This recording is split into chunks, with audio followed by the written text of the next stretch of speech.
तो आज हमको करना है क्लास 9th का ये चैप्टर है सर्किल। इसका जो थ्योरम है 10.1 और ये चैप्टर नंबर भी 10 है, जिसका स्टेटमेंट कुछ इस तरह है। Equal chords of a circle subtend equal angles at the centre.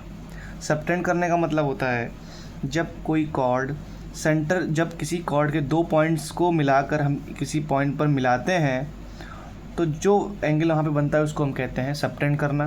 ठीक है, और इसी वीडियो में हमको करना है ये वाला थ्योरम यानी 10.1 और इसका कन्वर्स थ्योरम जो कि होता है 10.2। तो देखेंगे ये थ्योरम कुछ इस तरह है। Equal chords of a circle subtend equal angles at the centre, ये थ्योरम का स्टेटमेंट है। इस थ्योरम में गिवन हमारे पास होता है chord A B is equal to chord C D, और हमें इस थ्योरम में प्रूव करना होता है इन angle A O B is equal to angle C O D, यानी ये दोनों हमारे पास इक्वल गिवन है और हमको ये एंगल इसके इक्वल दिखाना है। अगर ध्यान से देखेंगे तो ये दोनों ट्रायंगल बन रहे हैं ए ओ बी और डी ओ सी। तो अगर इन दोनों ट्रायंगल्स को हम सिमिलर दिखा देते हैं तो बाई करस्पॉन्डिंग साइड से ये दोनों एंगल आपस में क्या हो जाएंगे, इक्वल। तो अब करते हैं इसको। In triangle A O B and triangle D O C. ठीक है, सबसे पहले चीज़, क्या A O is equal to O D होगा? इसका रीज़न क्या है? रेडियस है। और B O is equal to O C होगा, इसका रीज़न है ये भी रेडियस है। और आगे A B is equal to C D, इसका रीज़न क्या है? गिवन। कॉन्ग्रुएंसी में जब भी हम कॉन्ग्रुएंसी प्रूव करते हैं तो हमें हर स्टेप का रीज़न लिखना मैंडेटरी होता है। तो अब यहाँ से ये एक साइड है, ये भी साइड की बात हो रही है, ये भी साइड की बात हो रही है। तो यहाँ से हम ये कह सकते हैं कि this implies triangle A O B is similar to triangle D O C. अगर ए ओ बी सिमिलर है डी ओ सी के तो by C P C T, इसका मतलब ये है कि angle A O B will be equal to angle C O D. इसका रीज़न क्या हो जाएगा? By C P C T. C P C T का फुल फॉर्म होता है corresponding parts of congruent triangles, और इसका रीज़न हो जाएगा by which property? S S S property या फिर एस एस एस कॉन्ग्रुएंसी।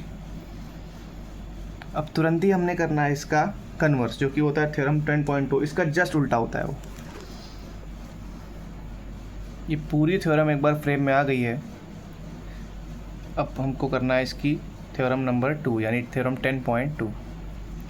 अब ये वाली जो थ्योरम है ये उसकी जस्ट अपोजिट है। उस थ्योरम में हमें A B equal to C D given था और हमको ये एंगल प्रूव करने थे कि ये इक्वल हैं।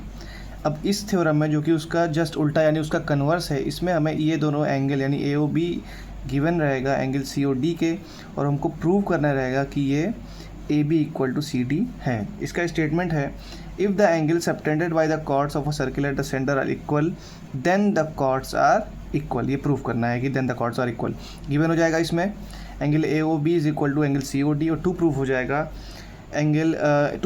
ए B is equal to C D. तो फिर से हमको वही काम करना है सिमिलरिटी वाला। In triangle A O B and triangle C O D, सबसे पहली चीज़ जैसे हमने पिछले थ्योरम में किया था, A O is equal to O C हो जाएगा और B O is equal to हो जाएगा ओ डी। इसके रीज़न हो जाएंगे रेडियाई।